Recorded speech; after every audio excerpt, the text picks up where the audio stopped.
ज्ञान घेतो ना कोणत्या तरी गोष्टीचा त्याग करावा लागतो, तरच ती विद्या संपन्न होते. हो, तरच ती विद्या संपन्न होते.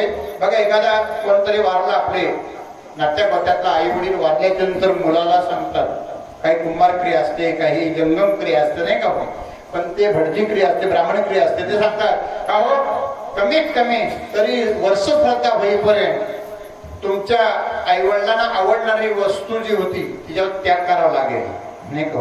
आजले मुलं हुशार असतात, मग एखाद्याला दारू पियाचं जर व्यसन जर असेल तर वर्षभर तरी दारू सोडावं लागते. तंबाखू खाणाऱ्यांचं व्यसन तंबाखू सोडतात, पण आता तंबाखूने दारू सोडत नाही अतिशयाने पोरं, मग काय सोडतात, चहा सोडतात, नाही का. हो, नाही, काही ना काहीतरी वस्तू सोडली पाहिजे वर्षभर. तसं ज्ञान घेताना कोणत्या तरी गोष्टीत आपण काय केला पाहिजे, त्याग केला पाहिजे, त्याग. आणि म्हणून त्या गुरुने त्या राजाला सांगितलं होतं, तुला मौन जातीची भाषा तुला अवगत होईल, पण ही जर भाषा जर कोणाला सांगितली तर तिथं तुझा काय होणार आहे, मरण होणार आहे, मरणार आहेस तू. आणि म्हणून ही राणी खट्याल नाट्यात ती म्हणू लागली, तुम्ही कोणाला हसलात, कोणाला हसलात. राजाने टाळाटाळ करण्याचा प्रयत्न केला, पण ती एकलकोंडी बाई असल्या कारणानं ऐकतच नव्हती. हो, मला सांगा तुम्ही कोणाला हसलात, मला सांगा तुम्ही कोणाला हसलात. त्या राजाचा नविलाज झाला. राजाने सांगितलं, ऐकलं का, हे जर तुला मी सांगितलं तर माझा शेवट होणार आहे, मी मरणार, मेला तरी चालेल, पण मला सांगा तुम्ही कोणाला हसलात. त्या राजाला सांगावं लागलं. अगं म्हणलं, वेडे, मला तू जेवाय वाढलास, 5 पकडाचं जेवण वाढलास, एक मुंगीने माझ्या भांड्यात प्रवेश केला, एक शीट उचलून ती नेत होती, पण इतर मुंग्या तिला हसल्या आणि ती भाषा मला कळत होती, शिव्या घालत होत्या त्या इतर मुंग्या, ही मला भाषा कळली आणि म्हणून मला हसायला आलं. हा म्हणलं, एवढं ना, अगं एवढं ना, माझ्या जीवाला तो मुकलीच आहे. आणि त्या भांड्यावर राजाने प्राण सोडलेला आहे. प्राण सोडला राजाने. एवढी खट्याल नाट्याल बोल कैकेयीची आहे, आणि म्हणून तिच्यासारखीच मुलगी जन्माला आली. विठ्ठल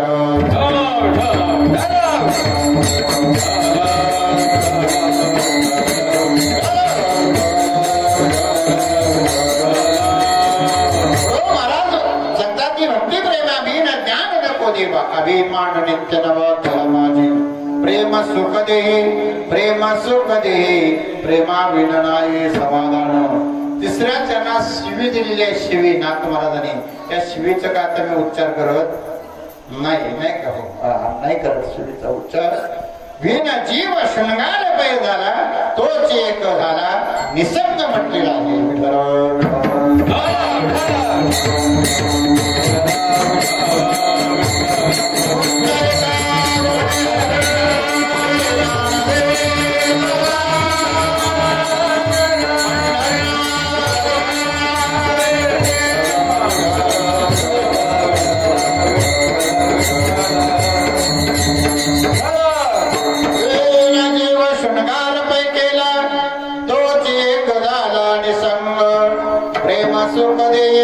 सुख दे प्रेमा. एक राजा होता बघा, निसंग ज्याला म्हटलेला आहे. रावणाला काही कमी होतं का, हो काहीच कमी नव्हतं. सोन्याची लंका, रावणाला 80,000 बायका, काही शमड्याने फेमड्या नव्हत्या, रूपवान देखण्या, पण सीताबाईंना पळवली. अख्ख्या लंकेची काय झाली, राख राखोली झाली, राख राखोली झाली. तसा तो राजा होता. त्या राजाने एक सुंदर स्त्री होती, त्या बाईला तो लपड. 2 मुलं राजाला, सुंदर अशी पत्नी, पण इतर बाईला तो लपट झालेला आहे. राजा शेवट एवढाच लागला, त्या बाईवर प्रेम करू लागला. प्रेम करत असताना आपल्या संसाराची इकडे धुर्दशा झाली. त्या बाईनं काय केलं, जेवढं राज्य होता ते सर्व त्यांनी कब्जा करायला सुरुवात केली. आपल्या मुलांना आणि बायकोला धुलीला लावलेले आहे. शेवटला हाकलून राजाने दिली आपल्या पत्नीला. एका जंगलात तिने झोपडा तयार केला आणि आपल्या 2 मुलांचा सांभाळ केलेला आहे. जरी पतीने हाकलून दिली पण मन भावाने भक्ती आपल्या पतीची करायची. तुका म्हणे पतिव्रता तिची देवावरी सत्ता, देवाची उपासना करायची, दररोज देवाजवळ मागणी मागायची. जिथं माझा पती असेल त्याला सुखाने ठेवले. नाही तर आम्हाला विचारत तो नको विचारू दे, पण जिथं तो ते असतील तिथं त्यांना लग्ना म्हणजे चांगलं होते, त्याला सतत देवाजवळ मागणी मागायची. एक वेळा काय झालं, ज्या स्त्रीवर त्याचा राजाचा प्रेम होता त्यावेळेस त्या राजाला सांगितलं, ऐकलं का, एवढा तुम्ही माझ्यावर प्रेम करता, मी सांगेल ते तुम्ही करा, तू काय सांगशील ते मी तुझ्यासाठी करेन. त्या बाईनं काय सांगितलं, म्हणलं तुमच्या बाईचा शिर आणि त्या 2 मुलांचं शिर घेऊन याल का तुम्ही. असं म्हटल्याच्या नंतर पत्नीचं आणि 2 मुलांना खलास करायचे आहे आणि ते शिर मला दाखवायला आणा. बाईच्या नांदाने एवढा गंध झालेला तो ग्रस्त, काही दिवसभर त्याला सुचत नव्हतं. संध्याकाळ झालेली आहे. संध्याकाळ झाल्याच्या नंतर नुकतीच मुलं झोपलेली आहेत. बाई जप करत आहे, ध्यान करत आहे. त्याने सुरी काढलीने पहिली बाईची मुंडकी उडवली आणि झोपेत तिने दोन्ही मुलांना मारली आणि त्या तिघांचं मुंडकं घेऊन जिच्यावर प्रेम होतं ते मुंडकं घेऊन गेलेले आहे. गेल्याच्या नंतर ती बाई एवढी दचकली का विचारू नका. बोल बोलता वाटे सोपे करणे करिता धीरता. बाई थरथर थरथर कापायला लागली आणि कापल्या असल्या कारणानं म्हणलं तुम्ही इथून बाहेर व्हा, चालते बा इथून, थांबू नका इथे. तिने विचार केला, मी एवढी सुंदर आहे, माझ्यापेक्षा हजारो स्त्रिया सुंदर आहेत, मला हा उद्या सोडील आणि दुसरी संघ समजा सकुशीने राहील आणि मला सुद्धा तो खलास करेल. आणि म्हणून त्या बाईनं तिचा तिरस्कार केला, त्याला हाकलून दिली. हाकलून दिल्यानंतर एवढी त्याची परिस्थिती आली, एवढी परिस्थिती आली, वाईट परिस्थिती आलेली आहे. शेवटला याला पण भीक सुद्धा झाली नाही. एवढा मोठा राजा, पण ही धूळ दशा झाली. कारण नाथ महाराज तिसऱ्या चरणात सांगतात, नवीन जीव शृंगार पै केला तोच एक झाला निसंग झालेला आहे. आणि म्हणून त्याला भीक सुद्धा घालत नव्हता. आणि तो शेवटी काशीला गेला. काशीला गेल्याच्या नंतर तिथं मंदिरात पारायण चालू होता. त्याला कुणाच थारा करत नव्हता. हो, पारायण चालू होता, कीर्तन चालू होतं, प्रवचन चालू होतं. पण रात्रभर त्याने काय केलं, कीर्तन ऐकलं, भजन ऐकलं, पारायण ऐकला. सकाळ उजाडल्याच्या नंतर महादेवाच्या मंदिरात तो गेलेला आहे आणि त्या देवाजवळ नैवेद्य ठेवलेला तो नैवेद्य उचलणार, एक घास खाणार. तेवढ्या त्या भटजीने गोंगट केला आणि एवढी त्याला मारले काय विचारू नका. जीव जाईस्तव त्याला मारली, तिथंच तो मेलेला आहे. मरेपर्यंत त्याला मारली. मेल्याच्या नंतर सर्व पहिला यमदूत आलं, विष्णुदूत आलं, शेवटला शंकर आला. कैलासवरून यावं लागलं. त्याने सांगितलं ही माझी शिकार आहे. कोणी सांगितलं, महादेवाने. कारण त्यांनी कितीतरी कृत्यार्थ केलेला आहे. मुलाला मारले, बायकोला मारले, पण यासाठी केला होता टास शेवटचा दिवस गोड व्हावा. शेवटला ह्याने कीर्तन ऐकलेलं आहे, पारायण ऐकला आणि त्या महादेवाचा प्रसाद खाल्लेला आहे. म्हणून ह्याला नरकात न पाठवता ह्याला कैलासाचं स्थान भेटलेलं आहे. सत्याला काय हवं, कीर्तन काय ऐकावेत, तर त्याला कारण आपण कुठल्याही जरी येऊन येत आपल्याला न जाता आपल्याला स्वर्ग प्राप्त भेटते. एवढं बोलणं वावगं ठरणार नाही. म्हणून परवा आमच्या खालच्या वाडीवर आमच्या एक आजी होत्या, एकदम गरीब. हो, एकदम गरीब.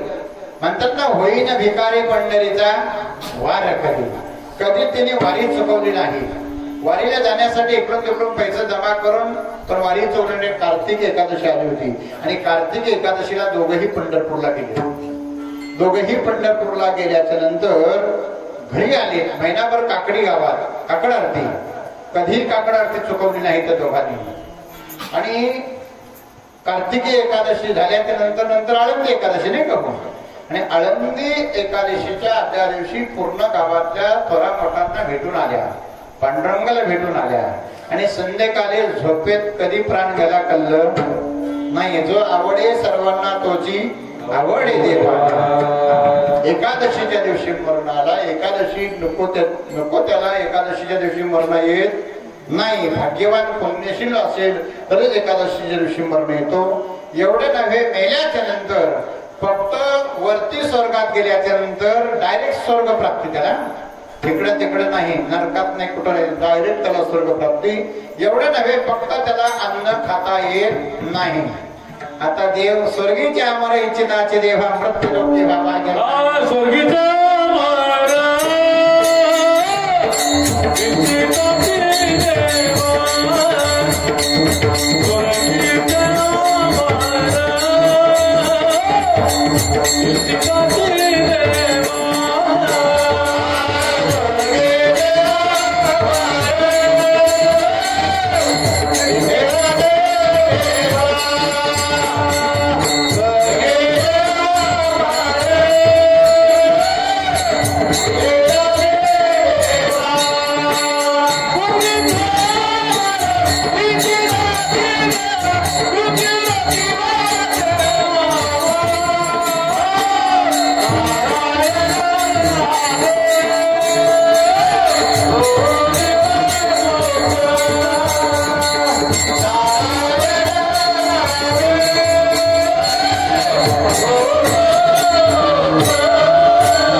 स्वर्गे नाही म्हणून इथंच आपण सत्ता वगैरे साजरा करतो, एकमेकाजवळ गुन्हे गुणाने लागतो. हीच खरी श्रेष्ठ भक्ती आहे आणि ती भक्ती देवाला आवडते. हीच तोर भक्ती आवडते देवा. संकल्पावी माया संसाराची ठेवेली अनंत तैसेचे राहावे संकल्प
प्रेमा विना ज्ञान नको देवा अभिमान नेते नवा तया माझी प्रेम सुख दे प्रेमा विना नाही समाधान वेन जेव शृंगार पै केला तोच एक झाला निसंग प्रेम सुख दे प्रेमा विना नाही समाधान शेवटचं चरणारा सांगतात एका जनार्दनी प्रेम अति गोड ज्ञान दे सुरड तया माझी प्रेम सुख दे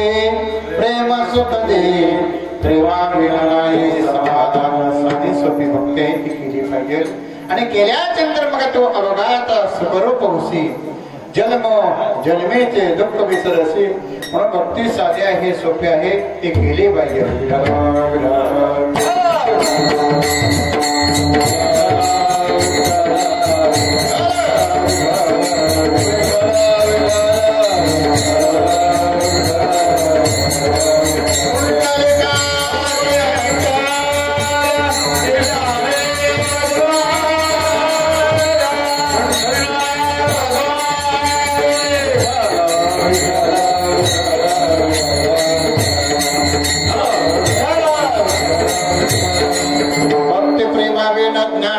देवा अभिमान नित्य नवा तया माझी प्रेम सुख दे प्रेमा विना नाही समाधान एका जनार्दनी प्रेमा अति गोड जान दे सोडवड तया माझे प्रेम सुख दे प्रेमा विना नाही समाधान प्रेमाने बघा हीच खरी श्रेष्ठ भक्ती आहे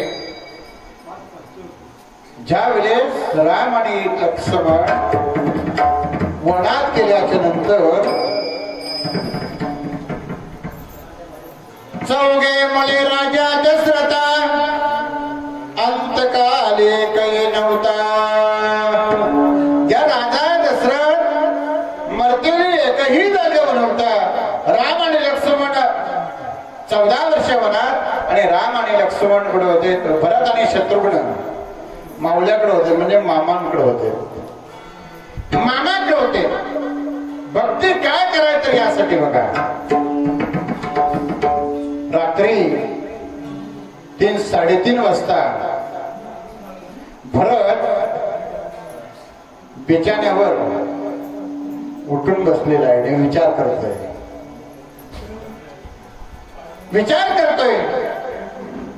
त्यावेळेस भरताच्या मामाने विचारलं भरता काय जागा का झोप उजाडलं नाही अजून मामा मला झोपच लागत नाही काय होतं तुला म्हणलं मामा मला स्वप्न पडलेलं आहे अरे म्हणलं कसलं स्वप्न झोप म्हटलं हे स्वप्न पडलेलं खरं नसतात भरताने सांगितलं मामा माझ्या गुरुनी सांगितलेलं आहे सकाळचा स्वप्न पडलेला सत्य असतो खरं असतो काय स्वप्न पडला होता जर वाईट घटना घडायची आहे भक्ती का करावी एवढंच फक्त आपल्याला बघायचं आहे की वाईट घटना घडायची आहे आपल्यावर वेळ प्रसंग येणार आहे तर चांगला प्रसंग येण्यासाठी आणि वाईट प्रसंग येण्यासाठी भरताने आपल्या मामाला सांगितलं ज्यावेळेस सकाळच्या वेळेस एखादी स्त्री जर आपल्या स्वप्नात आली पण त्या स्त्रीनं साडी आणि चोली काळ्या रंगाची साडी आणि चोली नेसून आपल्या समोर जर उभी राहिली स्वप्नात आणि ते मोकळे केस ठेवून जर यंत्राला लागले केस ते समजावं की आपल्या घरी कोणतरी जाणार आहे किंवा गेलेला आहे वाईट स्वप्न पडल्याच्या नंतर एखादी स्त्री काळी साडी नेसून केस विंचरताना जर सकाळची दिसली ते समजावं की आपल्या घरी काहीतरी होणार आहे नाही तर आपण कुठल्या तरी बाहेर देशात जाणार आहोत एखादी स्त्री पिवळी साडी नेसून जर आपल्याला दिसली तर समजावं की आपल्या मुलांचं लग्न होणार आहे शुभ कार्य होणार आहे एखाद्या स्त्रीला लाल साडी जर आपण स्वप्नात जर बघितली तर आपल्या भाग्याचा दिवस येणार आहे म्हणजे चांगला दिवस येणार आहे ते ओळखत छोट्या छोट्या गोष्टी पण त्या आपण केल्या पाहिजे आणि केल्यानंतर मग तो अवघाचा सुखरूप होशी जन्मो जन्मेचे दुःख विसरसी म्हणून भक्ती साधे हे सोपे पण ते आपण केली पाहिजे म्हणून करण्यासाठी महाराज सांगतात की भक्ती करताना प्रेम पाहिजे भक्ती प्रेमाविन ज्ञान नको देवा अभिमान नित्य नवाता या माझी प्रेम सुख दे प्रेमाविन नाये समाधान वेन देव शृंगार पै केला तोचे कदाला निसंग एका जनार्दने प्रेम आते गोड जाणे दे सुरवड तया माझे प्रेम सुख दे प्रेमाविन नाये समाधान विलापावी थोडक्यात पूर्ण झालेली सेवा त्या पवनपुत्र यांच्या चरणी अर्पण करून पांडुरंगाच्या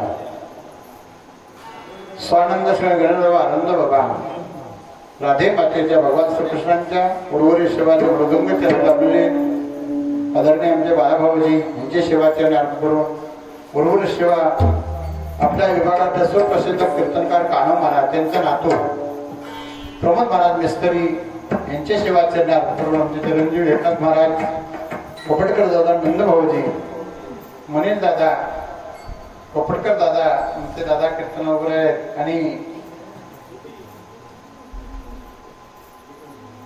चोपदार यांचे सेवाचरणी आचार्य करून सर्व बंधू आणि भगिनींच्या अत्यंत जीवाभागला प्रेम आपल्यावर आहे असाच प्रेम कायम राहो ही शिवराजावर मागणी मागून सेवेला आपण पूर्ण राम देणार आहोत मी बरीचशी ठिकाणी सांगतो एखादा समजा आपण अभंग घेतला तर काही म्हणजे आमच्या धरकरांच्या सुद्धा काही लक्षात राहत नाही हो पण इथं अशी पद्धत आहे एखादा महाराजाने अभंग घेतला गेल्या वर्षी एखादा डबल आपला अभंग झाला कधीतरी एकदा घेतला होता तर लगेच चोपडी दादाने काढली आणि बघितलं म्हणलं हा महाराजाने अभंग घेतला होता नाही का हो हा घेतला होता अभंग एक 5-6 वर्षात मी जे अभंग घेतले थोडक्यात तुम्हाला फक्त बोलून दाखवतो काही जास्त काही वेळ घालवत नाही गेल्या वर्षी अभंग होता भक्ताचे मनोरथ पूर्वी नारायण मनवनी अवतार धरिसवी नामदेवा प्रती झाला अभिमान लाडका तो भक्त अभंग होता त्याच्या आदल्या वर्षी उदारते भक्त त्रिलोक्यात मात ज्याची केला भगवद्गीतेवरील अर्थ ऐसा हा समर्थ दिलो त्याच्या अगोदरच्या वर्षी कार्यक्रम इथं केला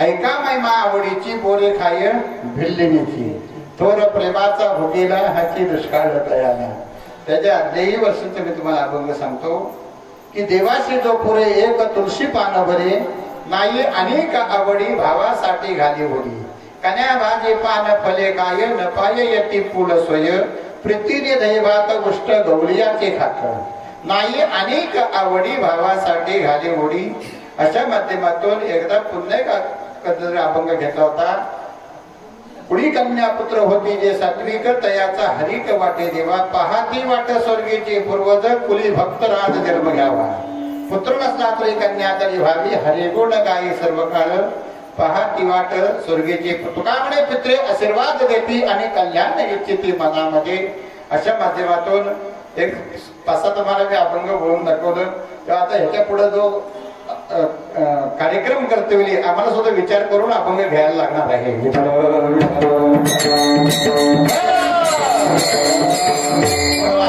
एवढं अभंग एक कळला नाथ महाराजांचा भक्ती प्रेमा बिन ज्ञान नको देवा अभिमान नित्य नवा तया माझे प्रेम सुख दे प्रेमा बिन नाही समाधान विन जीव शृंगार पै केला तो एक झाला निसंग एका जनार्दने प्रेम अति गोड जाणे जे सुरवड तया माझे अभ्यास मंडळी मी प्रत्येक कीर्तनात सांगू इच्छितो की समुद्र मंथन ज्यावेळेस झाला त्यावेळेस देवाला अमृत मिळाला पण बराचसा भाग इथं कुडू कवी पडला असा म्हणून ज्ञानी सुंदर अशी मंडळी जन्माला आलेली आहे म्हणून इथं बोलताना वाक्याने विचार करूनच बोलला पाहिजे नाही का बोलता ज्ञानी मंडळी आहे म्हणून अशा महाज्ञानी मंडळींच्या आजची सेवा चरणी अर्पण करून सेवेला पूर्ण रामदो ज्ञानेश्वर ज्ञानेश्वर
राजा